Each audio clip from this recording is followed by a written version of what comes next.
Entonces, vamos a empezar a hablar de la histología del aparato reproductor masculino. Luego hablaremos de la histología del aparato reproductor femenino. Espero, por favor, chicos, que estén repasando, que estén estudiando, porque si no el tema, miren que es extenso, ¿cierto? Y pues, la idea es que no los coja el día para poder estudiar para el examen. ¿Listo? Entonces, al terminar esta unidad, estaremos en capacidad de describir los principales tejidos que van a conformar el testículo, el epididimo, el conducto deferente, la vesícula seminal y el conducto eyaculador, y describir en forma resumida cómo se da la formación del espermatozoide. ¿Listo? Empecemos hablando de los testículos. Sabemos que los testículos son las gónadas masculinas, que son unos órganos sólidos ovalados de más o menos 4 o 5 centímetros de longitud, tienen 3 centímetros de espesor y 2,5 centímetros de ancho. Cada uno de los testículos entonces va a poseer el epididimo que va a estar adherido a su cara posterior y va a estar cada testículo rodeado por la túnica albuginea testicular, que es una capa de tejido conectivo denso. Esta túnica albuginea, ya lo sabemos, entonces va a tener un engrosamiento en su zona posterior, que es el mediastino testicular, que se va a meter hacia el parénquima testicular, hacia el interior. La sangre, los vasos linfáticos y los conductos que transportan los espermatozoides van a pasar por esta zona, la famosa red de testis, miren cómo se escribe, o la red testicular, para que luego no me digan la red de testis, ¿sí? Y a partir de ese mediastino, entonces van a salir unos septos fibrosos, unos tabiques fibrosos, que van a dividir el cuerpo del testículo en más o menos 250 a 350 lobulillos, cada uno con 1 a 4 túbulos seminíferos. O sea que miren que tenemos muchísimos túbulos seminíferos, más de 1000 en cada testículo. Aquí estamos viendo esta imagen donde vamos a ver entonces en esta tinción rosada, esto es el método de Van Gleason. Entonces, aquí el colágeno se va a ver como rosado, como rojizo. Entonces, vamos a ver la túnica albugínea testicular, que ven que es puro tejido conectivo denso, tejido colágeno. Vamos a ver este reforzamiento de este tejido conectivo a la altura del mediastino. Aquí tenemos la red testicular y vemos cómo a partir de este mediastino entonces parten estos septos o estos tabiques fibrosos que me van a partir el testículo ¿en qué? ¿En qué van a dividir el testículo?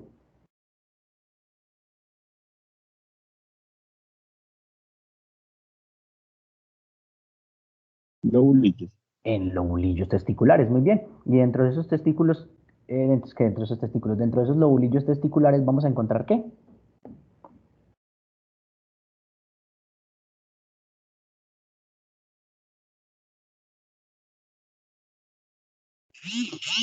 Los túbulos seminíferos. Los túbulos seminíferos, muy bien, perfecto. Red testicular o red de testis es un sistema de conductos que va a estar localizado en el hilio posterior del testículo junto al mediastino y cada túbulo seminífero vamos a ver que tiene un diámetro de 150 micras, o sea, es muy chiquitito y va a tener 80 centímetros de longitud, miren que es muy extenso. Si combináramos todos los túbulos seminíferos de cada testículo, miren que nos daría una extensión de hasta casi 900 metros. O sea, eso es muy largo. Es una superficie muy larga para tener desarrollo de espermatozoides. Es por eso que los hombres en cada eyaculación botamos tantos millones de espermatozoides y pues porque los obstáculos que se van a encontrar van a ser muy, muy grandes y pues que la probabilidad de que lleguen unos pocos es bajita, pero pues es la que necesitamos para poder reproducirnos y mantener la especie dentro de este planeta. Entonces, cada túbulo seminífero va a tener una luz central, va a tener un espacio que va a estar tapizado por un epitelio de replicación activa llamado epitelio seminífero o epitelio germinal, que va a estar mezclado con una población de células sustentaculares o de sostén o células de Sertoli. Las vamos a ver más adelante. Entonces, estas células sustentaculares vamos a llamarlas las células de Sertoli y estas células de revestimiento van a descansar sobre una membrana basal bien delimitada que va a estar por dentro de una capa colágena que va a tener fibroblastos y células fusiformes. Estas células fusiformes son células mioides. ¿A qué le suena eso de células mioides?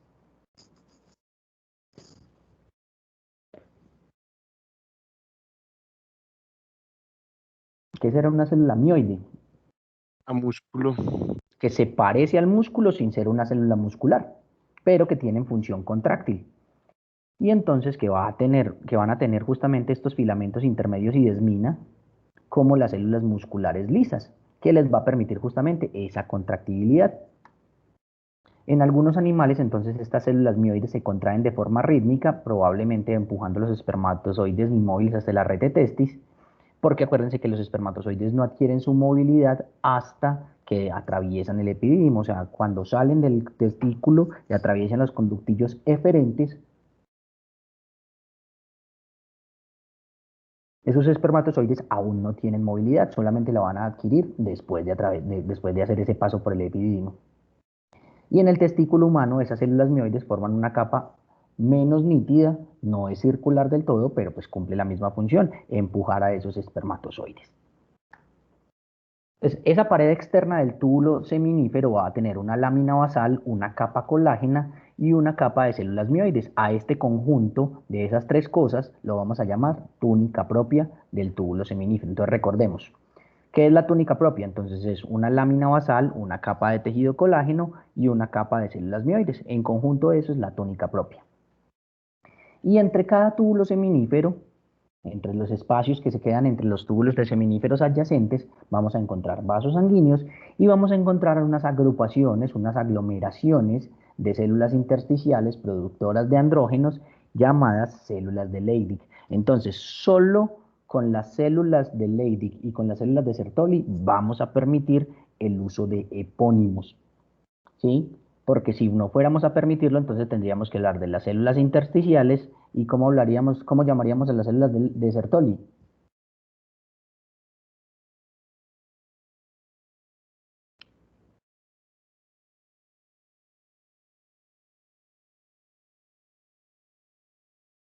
Células sustentaculares, ¿cierto?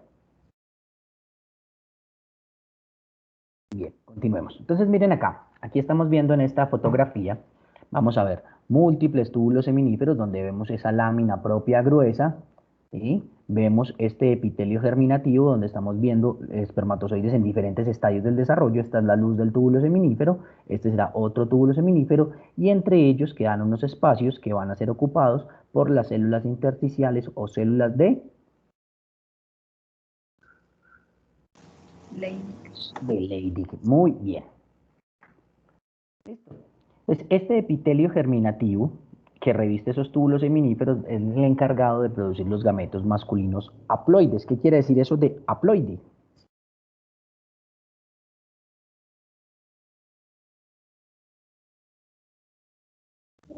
Profe, que son células sexuales. Sí, O las sea, células que no tienen mitosis sino meiosis. que son producto de la meiosis más bien. Pero ¿qué quiere decir realmente el término haploide? ¿Y qué quiere decir el Que término? solo tienen un par de cromosomas. Que solo tienen un juego de cromosomas. O sea, que ¿cuántos cromosomas tienen? 23. 23, porque las células diploides, ¿cuántos juegos de cromosomas tienen? 46. 46 juegos de cromosomas. ¿Cuántos juegos de cromosomas tienen? Si dijimos que una célula haploide Dos. tiene un juego de cromosomas, ¿cuántos juegos de cromosomas tiene una célula diploide? A2. Exactamente. Y ahora en total, ¿cuántos cromosomas va a tener? 46. 46 cromosomas. ¿Queda clara esa diferencia, chicos?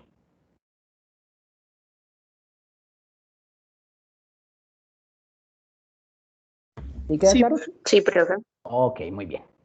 Entonces, como decíamos, entonces este epitelio germinal que va a estar recubriendo esos túbulos seminíferos va a ser el encargado, ¿sí?, de producir los gametos masculinos haploides, en este caso los espermatozoides, mediante una serie de pasos llamados de forma secuencial la espermatocitogénesis o espermatogénesis, la meiosis y luego la espermiogénesis.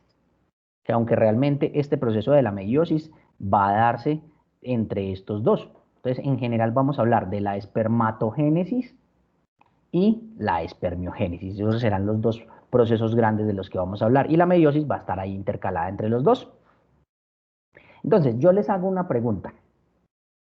Cuando una célula hace mitosis de una célula madre, ¿cuántas células hijas salen?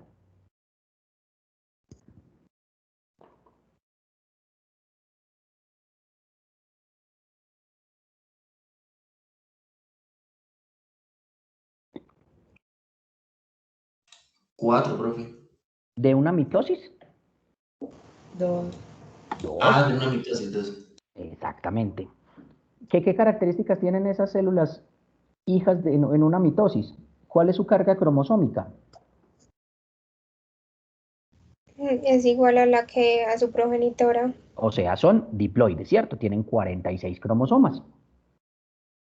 Ahora, en la meiosis, por lo menos en la meiosis de los espermatozoides, de una célula madre, ¿cuántas células hijas van a salir? 4. 4. Entonces, la célula madre del proceso de desarrollo de espermatozoides son las espermatogonias. ¿Cuántos cromosomas tiene una espermatogonia?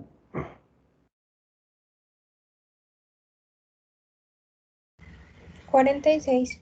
46, como todas las células autosómicas, ¿cierto? Como todas las células corporales. Ahora, yo les hago una pregunta. Por simple matemática, de una célula de 46 cromosomas puedo sacar 4 de 23. No. No da, ¿cierto? Entonces, en algún momento de este proceso, ¿cierto? Este material genético de 46 cromosomas se va a tener que duplicar. Si yo duplico 46, ¿cuántos cromosomas me quedan?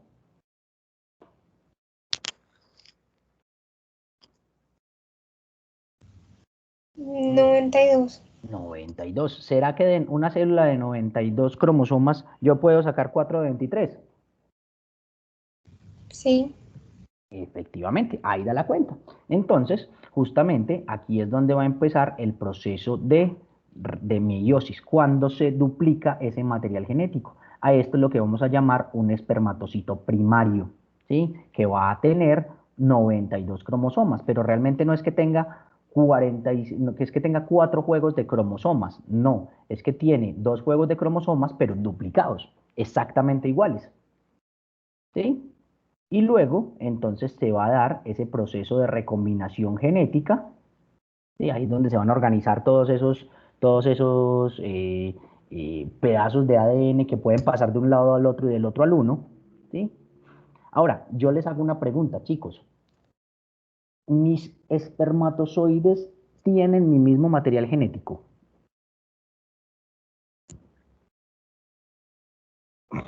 Sí, parte de él. ¿Pero tienen mi misma configuración genética en la secuencia de ADN? No. ¿Por qué? Porque como es la mitad, pues no se podría. No, pues supongamos que listo, que no fuera por el número de espermatozoides, sino por la secuencia de ADN.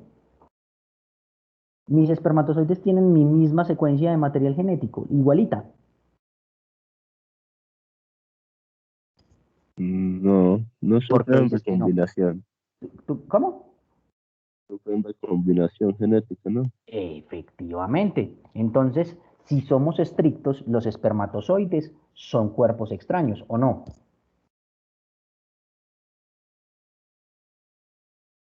Porque como bien lo dice Andrés, como hay esa recombinación genética, no tiene la misma información genética que el resto de mis células. ¿O sí?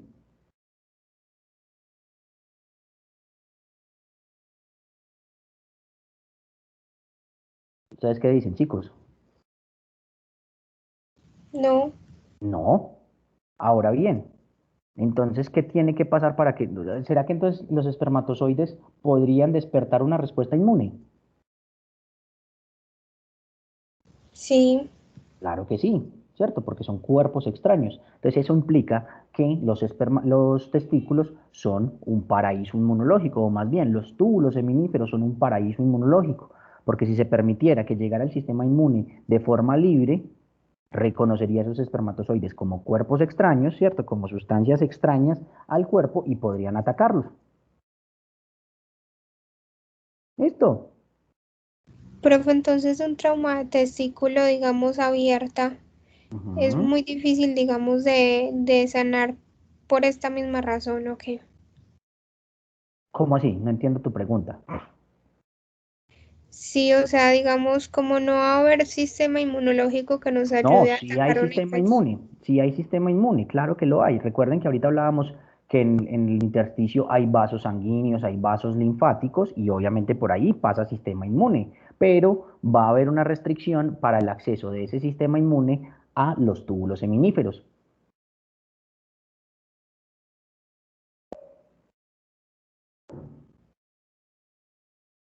¿Listo? Ya sí te queda claro, Vero. Sí, profe, gracias. Ok, muy bien. Profe, Señor, ¿y las infecciones o en esas zonas son comunes o no? ¿en dónde? Los túbulos seminíferos. No, nada. No, eso Ah, no es muy común. O sea, sí pueden haber orquitis, pero no son muy frecuentes.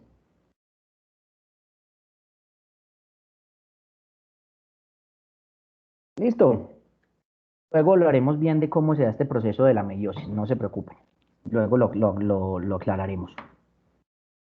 Entonces miren que aquí estamos viendo un corte de un túbulo seminífero, aquí estamos viendo la lámina propia, aquí miren, estamos viendo estas celulitas mioides, ¿sí? Y entonces aquí estamos viendo, miren, diferentes estadios del desarrollo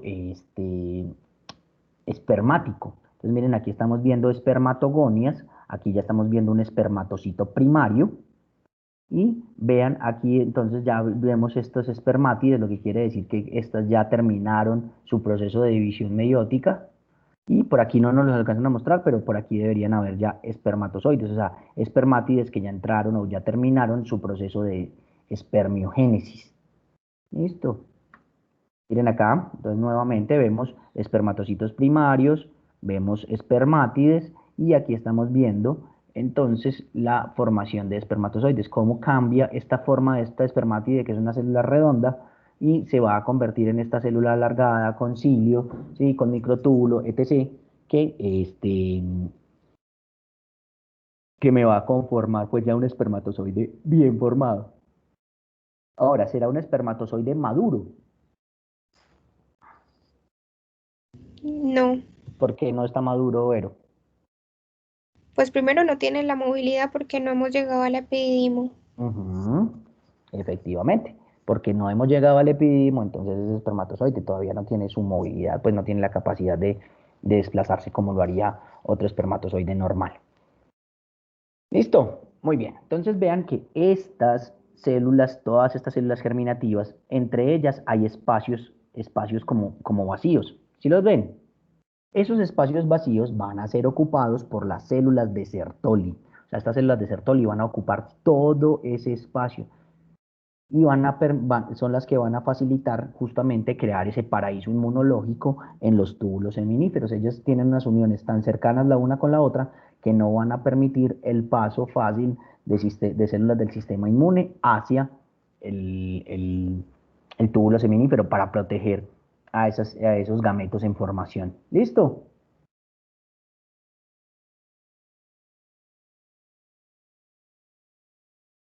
Entonces seguimos hablando de las células de Sertoli. Esas células de Sertoli son unas células cilíndricas altas y van a constituir el principal tipo celular en el túbulo seminífero hasta el inicio de la pubertad. Luego entonces se va a modificar ese porcentaje y termina siendo solamente un 10% de los túbulos seminíferos. Estas células tienen un núcleo celular irregular, con profundos pliegues, tiende a ser ovalado, con su eje largo en ángulo recto con la membrana basal. Ese núcleo entonces va a presentar un patrón cromatínico vesicular y un nucleolo muy desarrollado. Aquí estamos viendo nuevamente, aquí tenemos túbulos seminíferos y vemos entonces la luz del túbulo seminífero y aquí estamos viendo estas células altas, sí, que van desde la membrana basal hasta la luz del túbulo seminífero, que van a ser las células sustentaculares o de Sertoli. ¿Vamos claros hasta aquí?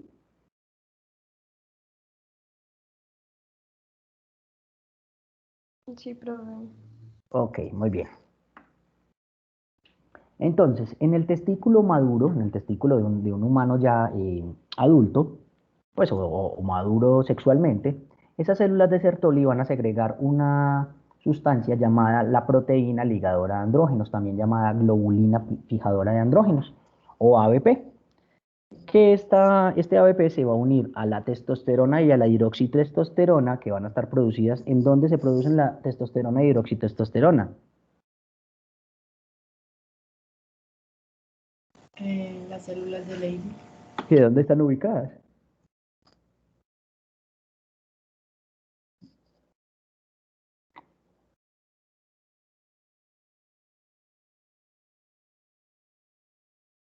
Pero bueno, es en la túnica propia. No, no es ahí.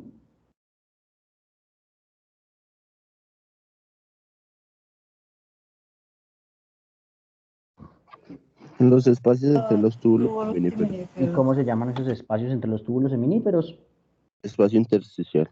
El intersticio, muy bien. Ahí están las células de Leydig. ¿Listo? Entonces, como ya vemos, y vamos a mirar más adelante, para que se pueda dar ese desarrollo adecuado de los espermatozoides, es fundamental la acción de la testosterona. Como la testosterona se produce por fuera del túbulo seminífero, entonces se produce esta sustancia, la ABP, ¿sí? la proteína fijadora de andrógenos, justamente para capturar esa testosterona o parte de esa testosterona que producen las células de Leydig y poderla llevar al túbulo seminífero para poder hacer el proceso de espermatogénesis y de espermiogénesis.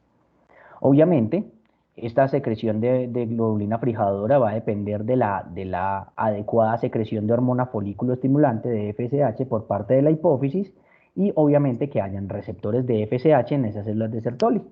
Esa FSH además va a estimular o va a ayudar con la espermatogénesis, ¿sí? Y probablemente sea por la producción, pueda inducir entonces también esa inducción mejor dicho, porque obliga a las células de Sertoli a producir esta proteína fijadora de andrógenos, eso va a captar testosterona y eso va a favorecer ese trabajo de producción de gametos sexuales. Luego aprenderemos que la testosterona es un factor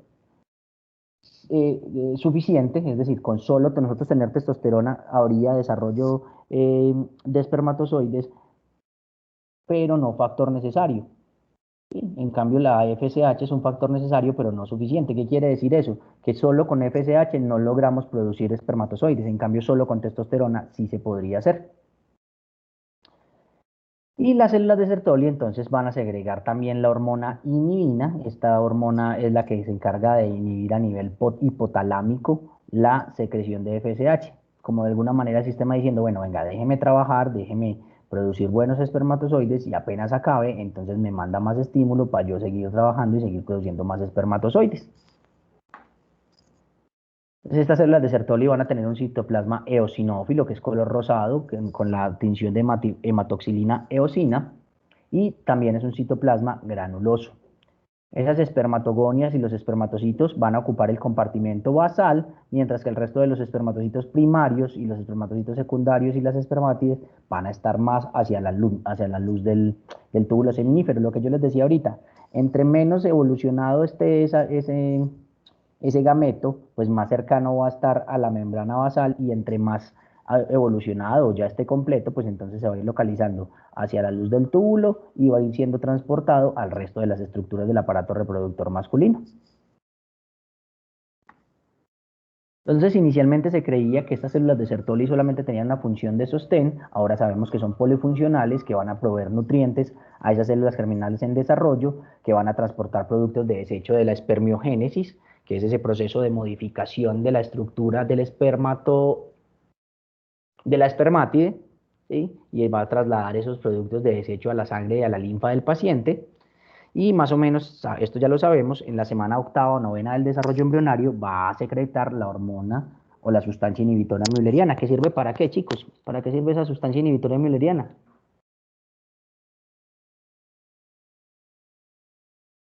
Para detener la formación de los conductos paramesonéficos.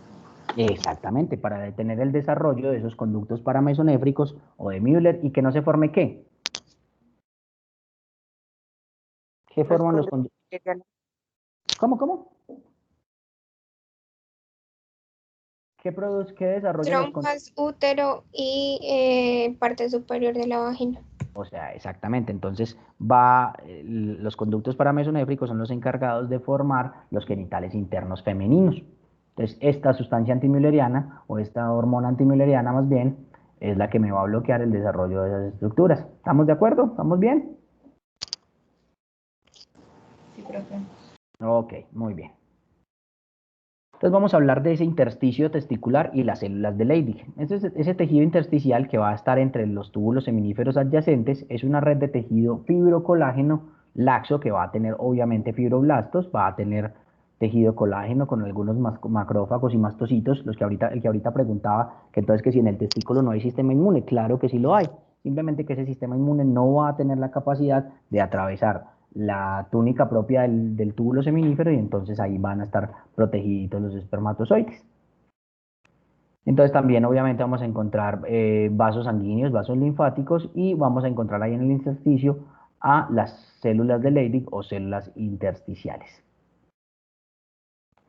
Esas células de Leydig van a estar encargadas de sintetizar testosterona y aunque son mucho más abundantes en el intersticio testicular, también lo vamos a encontrar en el mediastino testicular, en el epididimo, incluso en ese cordón espermático. Van a ser unas células con un núcleo redondo. La mayoría de estas células se pueden adaptar al espacio que les quede, incluso pueden ser poligonales. Van a tener un citoplasma granuloso eosinófilo, o sea, se va a teñir rosado con hematoxilina y eosina, y van a poseer unas estructuras llamadas los famosos cristaloides de Reinke, que son unas inclusiones intracitoplasmáticas, pero que hasta ahora se sabe que no que sirven para lo que sirven las tetas de los hombres, o sea,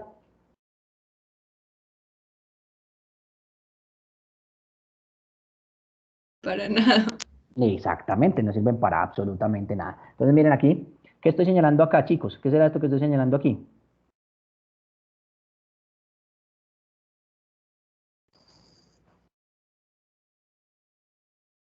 Fíjense bien, ¿qué estaré señalando ahí? Aquí donde tengo el señalador.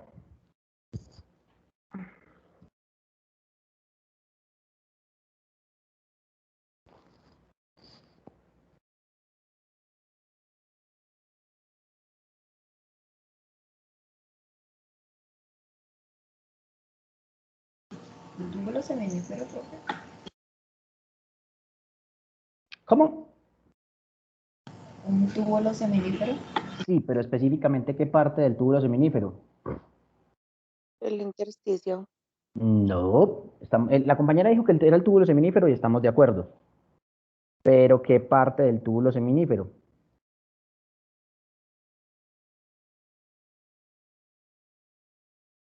Su túnica. La lámina propia, ¿cierto? Y si esto es la lámina propia, ¿qué estoy señalando ahí?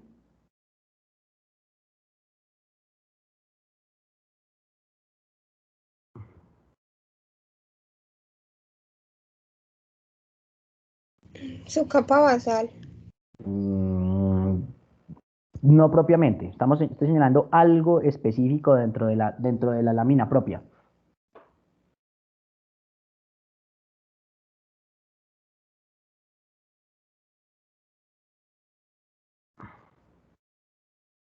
Recuerden que tiene la lámina propia del túbulo seminífero. ¿Quién lo recuerda?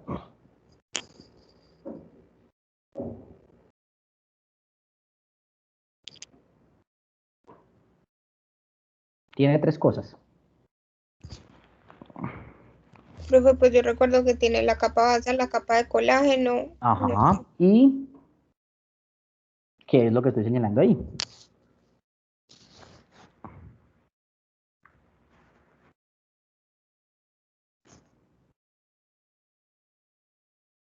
Mieloide. Mioide. Es una célula mioide, ¿cierto? Una célula muscularoide, por llamarlo de alguna manera, ¿cierto? Entonces vean acá que sí tiene el aspecto como de una célula muscular lisa, parecida. Y aquí estamos viendo su núcleo. ¿Listo? Bien. Entonces, esta es otro túbulo seminífero. Entonces, estas que estamos viendo acá son células de Leydig. Y aquí estamos viendo el famoso cristaloide de Reinke, que sirve para qué? Nada. Para nada. ¿Listo? Muy bien. Bien.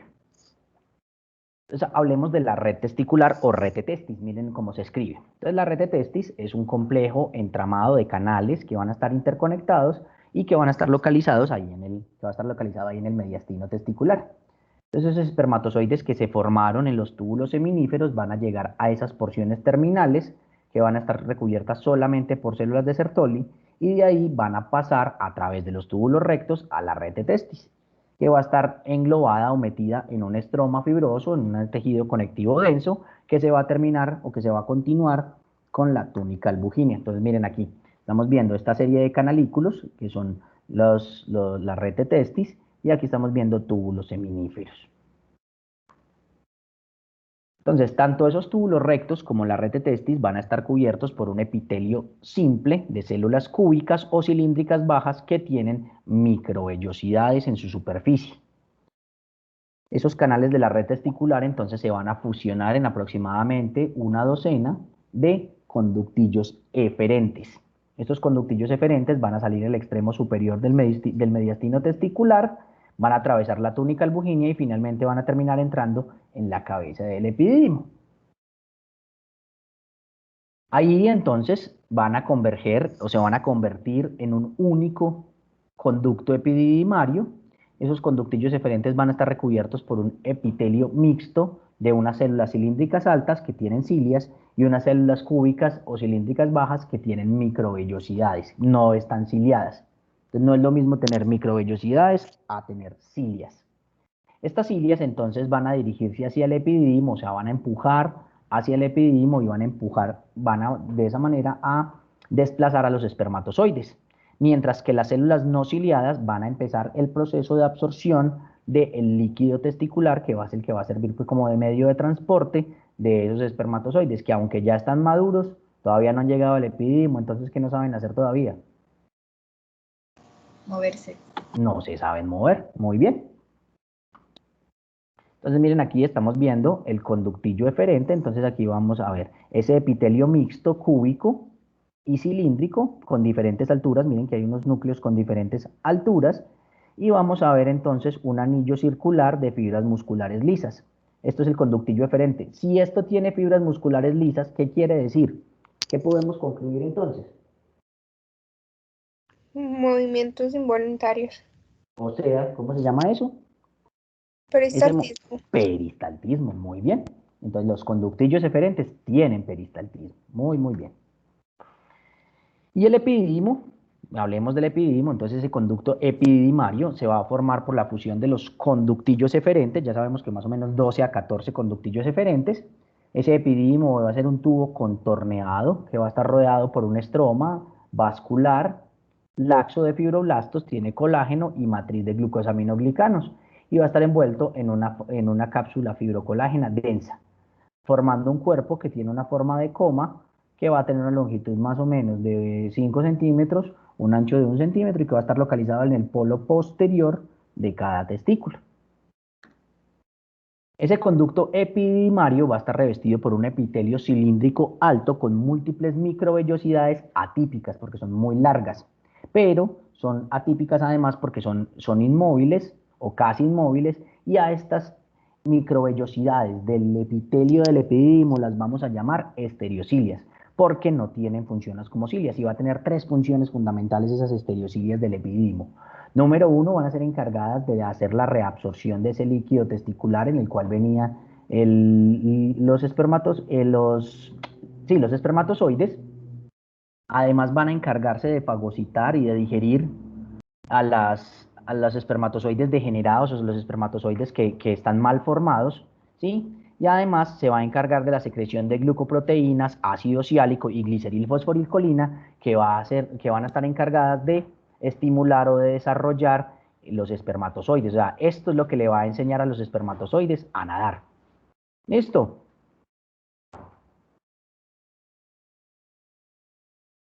¿Estamos claros, chicos? Entonces, 3 funciones fundamentales de las estereocilias: absorción del líquido testicular, digestión de espermatozoides dañados o degenerados y secreción de glicoproteínas, ácido ciálico y glicerilfosforilcolina para inducir la maduración del esperma, o sea, para enseñarle a nadar.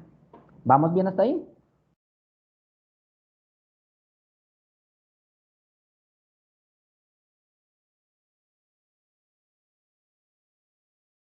Sí, profe. Listo, muy bien.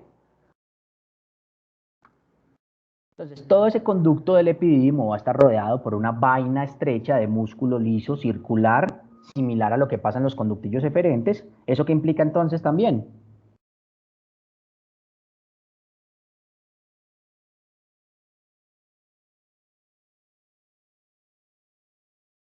Que tenga movimiento. Que tiene movimiento. ¿Y cómo le llamamos a ese movimiento?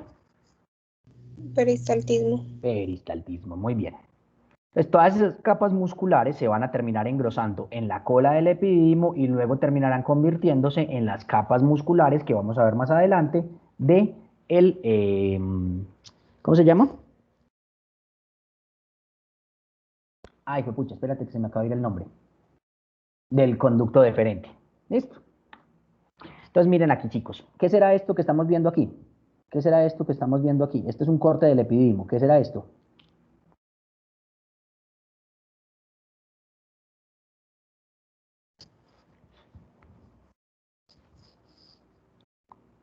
Espermatozoides. Espermatozoides, muy bien. Y miren, entonces aquí vamos a ver estas células epiteliales cúbicas altas con sus microvellosidades también altas, que ¿cómo vamos a llamar a estas microvellosidades?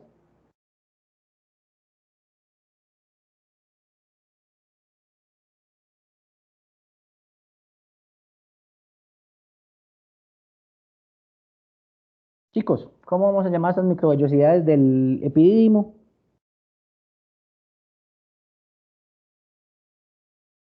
Esterocilios, profe. Estereocilias. Vea, se los vuelvo a poner. Estereocilias, aquí está escrito. ¿Vale? Sí, profe. Ok, muy bien. ¿Y cuáles son las funciones de esas estereocilias? 3 funciones. A ver, Fagocitar espermatozoides dañados. sí. ¿Qué más? Darles el movimiento ¿Cómo lo hace Vero? con las otras sustancias que ésta segrega. ¿Cuáles? Uy, Glucoproteínas. Glucoproteínas, Ácido salicílico. ácido ciálico, no ácido salicílico, no, ácido ciálico. Ajá. Y glicerofos. Glicerilfosforilcolina. Muy bien. Y nos falta una función de las estereocilias. El Absorción. reabsorber líquido. Reabsorción de líquido testicular. Muy bien. Y miren acá, entonces vamos a ver aquí alrededor, entonces, estas fibras musculares lisas. Véanlas acá, que se van ubicando de forma redonda alrededor del conducto del epididimo para facilitar ¿qué? Ese movimiento. ¿Listo? Muy bien. Vamos a dejar hasta aquí, chicos. Listo, para que empecemos la próxima clase con conducto deferente. Estuve averiguando, chicos, si no hay disponibilidad del laboratorio en los horarios que lo necesitamos. Por tanto, la práctica pues no podrá ser la semana siguiente. Voy a tratar de programarlo para que pues nos dé el tiempo. Necesito que me hagan un favor y que me hagan una lista con los estudiantes que van a venir a la práctica, ¿cierto? Que pueden venir a la práctica para yo saber qué espacio necesito y cuántos estudiantes puedo llevar por cada sesión. ¿Listo? Profe, más o menos como a qué semana Pues no, pensaría usted. lo ideal sería hacerlo, si no se pudo esta semana que viene, la semana de arriba, pero pues depende también de la disponibilidad del laboratorio y el espacio. ¿Listo? Listo, profe. Bueno, chicos, entonces que tengan buen día, que la felicidad los atropelle. Igualmente. Gracias, profe. Como les dije, ya les quedó en el grupo, en los archivos, les quedó la presentación. ¿Listo? listo, profe, muchas Bueno, pues, gracias. chao chicos, chao, chao.